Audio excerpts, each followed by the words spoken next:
What is up, guys? It is Jack and welcome to a new video. Now, I know this video might kinda come out of nowhere. I've been seen doing vlogs, techno-vidzington, and more, but theories? They're a little out of place. I've done one of my favorite internet web series of all time, Don't Hug Me, I'm Scared, which I'll leave linked in the description, which you should definitely check out. But if you know me personally, you know that I have an obsession for Back to the Future. You can see it in my videos, but also in what I did in the past. I mean, when I was in 3rd and 4th and 5th grade, yes, it took 3 years, I made a shot-by-shot recreation of the entire movie. I was Doc, and Marty, and practically everyone, with the occasional friend coming by to be an extra. But if there's one thing I learned from that, it was the attention to detail the creators of Back to the Future went through to make this movie. From the posters to the songs to all of the timelines adding up almost perfectly. If time travel really existed, this is what it would look like. But when I was designing the props, one thing struck me as really odd. I was trying to recreate the clock scene from the beginning of the movie, building clocks and using movie magic to make it look like I had more than I really had. But at one point, you can see a framed newspaper article on the wall that states Brown Mansion destroyed, probably referring to Doc Brown. And another that says that the property was sold, which makes sense if you think about it. When Marty goes back to 1955 later in the movie, Doc lives in a giant mansion with the garage just off to the side. Somehow it must have been burned down, leaving only the garage, which we see Marty in 1985. We know it's the same place because of the scientist pictures from his house seen inside the garage at the address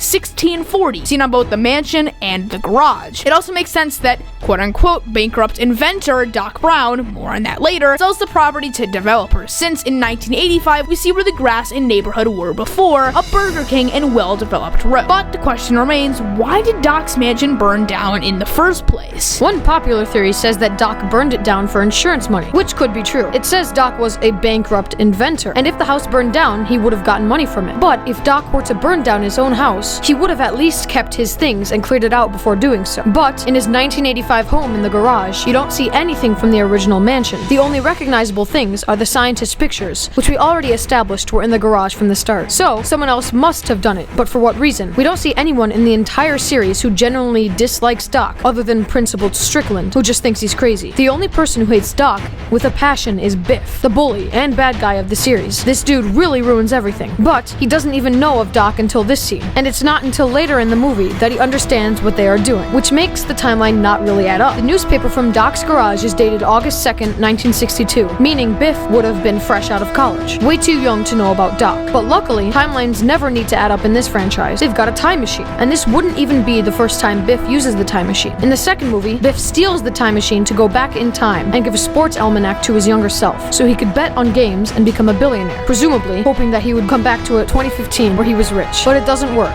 and here's why. Old Biff comes back to a timeline where this never happened, because old Biff is still the same person. It's young Biff that becomes a billionaire, killing George McFly and marrying Lorraine, and creating an alternate timeline. That alternate timeline is different than our timeline, which we've seen so far in the movie. And our timeline is the main timeline. Does that make sense? I hope so, because if you're not, you're in for a real paradox. But you're not alone. Biff clearly didn't understand this either, since there was literally no point in doing that if he knew it wasn't going to affect himself. Only an alternate version of him in an alternate timeline that was completely different from him. It's the same reason that Biff comes back to a normal 2015 where nothing has changed. Only that alternate 1985 has changed, and only extending onto that timeline an alternate 2015 will have changed. But he doesn't live in the alternate 2015. He lives in his timeline's 2015. The same timeline where everything we've seen so far in the movie has happened. Biff was probably really mad, but luckily that wasn't the only time Biff would have access to a time machine, because there isn't one DeLorean in our timeline. The main timeline, there's two. From now on, let's call this Doc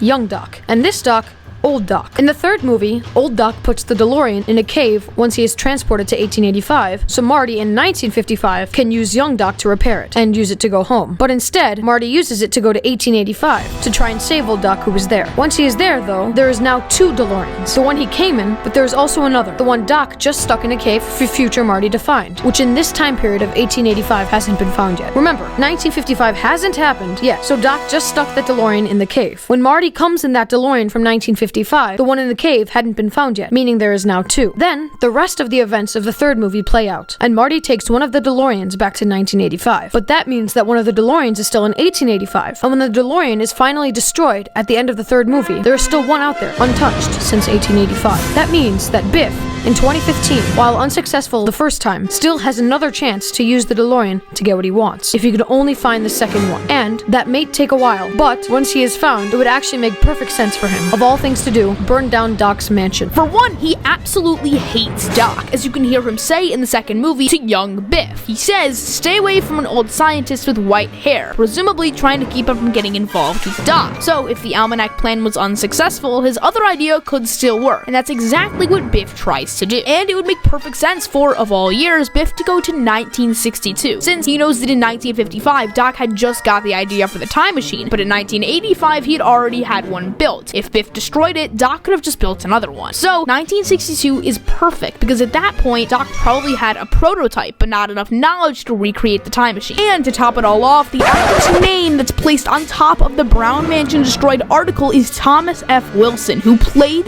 Biff Tannen in the movies. Biff burning down Doc's mansion in 1962 was perfect timing and could have destroyed the time machine if not for Doc's garage. Biff may have burned down the mansion, but the garage is where Doc kept all of his time-traveling gizmos, so that was unsuccessful in stopping the existence of time travel. And in the end, the plan that Biff had completely backfired, since while Doc was a bankrupt inventor at the time, the funds from insurance money and selling his property to investors, as it says on the newspaper, probably helped pull him out of bankruptcy. And of all things to spend money on, he's probably using it to fund his flux capacitor. I mean, he should be wealthy with insurance money, but instead you can see unpaid checks and overdue bills in the first scene on the clocks. So he must have used the money to buy all the equipment for time travel, meaning the only thing responsible for time travel is Biff's actions. Again, the exact opposite of what he wanted to happen. So, this all seems to be adding up, but we have to address the elephant in the room. If all of this happened when old Biff went back in time in the second movie, that would mean all of the events of the first movie already happened. The time travel,